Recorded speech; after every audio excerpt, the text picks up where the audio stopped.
Apakah penyakit tidak menular atau PTM? Penyakit tidak menular atau PTM merupakan penyakit yang tidak dapat ditularkan dari orang ke orang.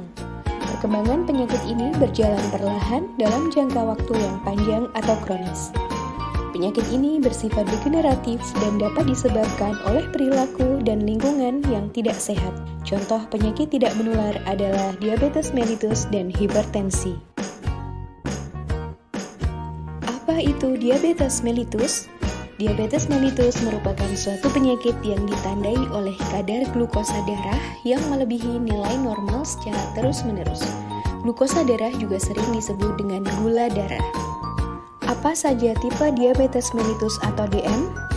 DM tipe 1 merupakan DM yang disebabkan tidak adanya produksi insulin sama sekali. DM tipe 2 merupakan DM yang disebabkan tidak cukup dan tidak efektifnya kerja insulin. DM gestasional yakni DM yang terjadi saat kehamilan. DM tipe lainnya yakni DM yang disebabkan oleh pemakaian obat penyakit lain. Apa saja faktor yang meningkatkan kemungkinan seseorang menderita DM? Faktor risiko yang tidak dapat dirubah adalah adanya keluarga yang mengalami DM, usia yang semakin bertambah lebih dari 40 tahun, masa kehamilan dengan gula darah tinggi, ibu dengan riwayat melahirkan bayi dengan berat badan lahir lebih dari 4 kg, bayi dengan berat badan lahir kurang dari 2,5 kg. Sedangkan faktor risiko yang dapat dirubah adalah obesitas atau kegemukan, kurangnya aktivitas fisik atau olahraga, merokok, suka mengonsumsi makanan yang tinggi lemak, gula dan garam serta rendah serat, penderita hipertensi atau tekanan darah tinggi, dan stres dalam jangka waktu yang lama. Apa saja komplikasi jangka pendek dan jangka panjang dari DM? Komplikasi jangka pendek dari DM adalah ketoasidosis diabeticum. Pada kondisi ini, pasien dapat tidak sadarkan diri akibat kadar gula darah yang terlalu tinggi. Selain komplikasi jangka pendek, DM juga dapat menyebabkan komplikasi jangka panjang seperti kerusakan ginjal, penyakit jantung, stroke, impotensi, serta luka yang sulit sembuh hingga memerlukan amputasi. Apa saja tanda dan gejala DM? Pertama, terdapat 3 gejala khas dari diabetes mellitus, yaitu banyak makan, banyak minum, dan banyak buang air kecil. Selain gejala khas tersebut, terdapat juga gejala yang kurang khas seperti penurunan berat badan, pandangan kabur, sering kesemutan, mudah lelah, luka sulit sembuh, dan lain-lain. Kedua, kadar gula darah pasien dengan DM pada waktu puasa lebih dari 126 mg per desiliter. Sedangkan kadar gula darah 2 jam sesudah makan lebih dari 200 mg per desiliter. Apabila terdiagnosis DM, apa yang harus dilakukan? Pertama, mengikuti program Pandu PTM dan Prolanis di fasilitas kesehatan tingkat pertama seperti puskesmas dan klinik swasta. Kedua, berolahraga teratur dengan prinsip BBTT, baik, benar, terukur, dan teratur. Ketiga, menjaga pola makan rendah gula. Keempat, meminum obat DM secara teratur sesuai dengan petunjuk dokter. Dan yang terakhir, monitoring kadar gula darah dan cek kesehatan secara rutin. Apa yang harus dilakukan untuk mencegah DM? Mempertahankan berat badan ideal, kelola stres, rutin aktivitas fisik 30 menit setiap hari, hindari merokok dan alkohol,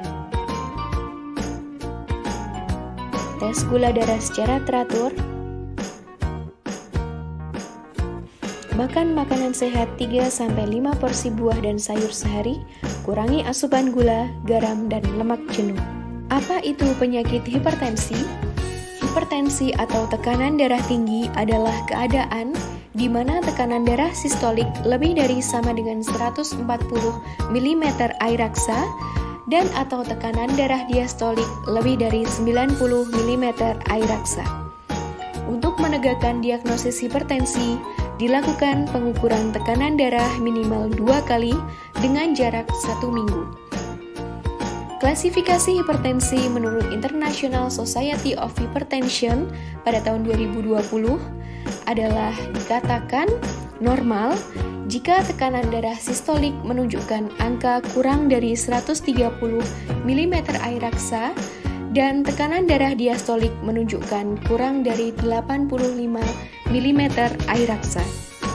Dikatakan prahipertensi apabila tekanan darah sistolik menunjukkan angka 130 hingga 139 dan tekanan darah diastolik menunjukkan 85 sampai 89 mm air raksa. Dikatakan hipertensi tingkat pertama jika tekanan darah sistolik menunjukkan angka 140 sampai 159 atau tekanan darah diastolik menunjukkan 90 sampai 99 mm air raksa. Dikatakan hipertensi tingkat 2 jika tekanan darah sistolik menunjukkan angka lebih dari sama dengan 160 mm air raksa atau tekanan darah diastolik menunjukkan angka lebih dari sama dengan 100 mm air raksa. Apa saja tanda dan gejala hipertensi? Pasien dengan hipertensi ditandai dengan peningkatan tekanan darah dalam jangka waktu lama, yaitu lebih dari 120/80 mm air raksa. Pasien dengan hipertensi dapat mengalami sakit kepala, nyeri tengkuk, sulit tidur, kelelahan, mual muntah, sesak nafas, gelisah, serta pandangan kabur. Apa saja faktor yang dapat meningkatkan kemungkinan seseorang menderita hipertensi? Yang pertama, keturunan dan usia yang menjadi faktor risiko yang tidak dapat dirubah. Yang kedua, stres. Ketiga, merokok. Keempat, kegemukan. Kelima, kurang aktivitas fisik atau berolahraga. Keenam, konsumsi minuman keras.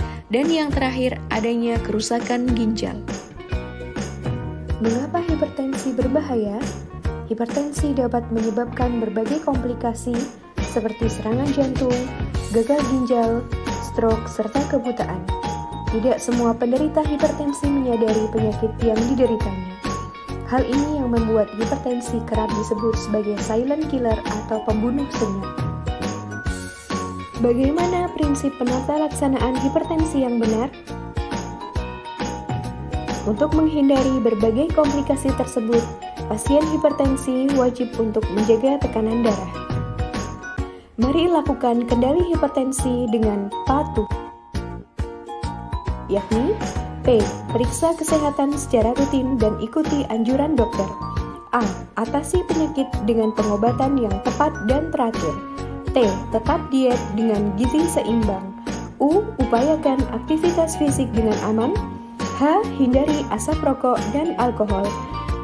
Ayo hidup sehat, masa muda sehat, hari tua nikmat tanpa penyakit tidak menular.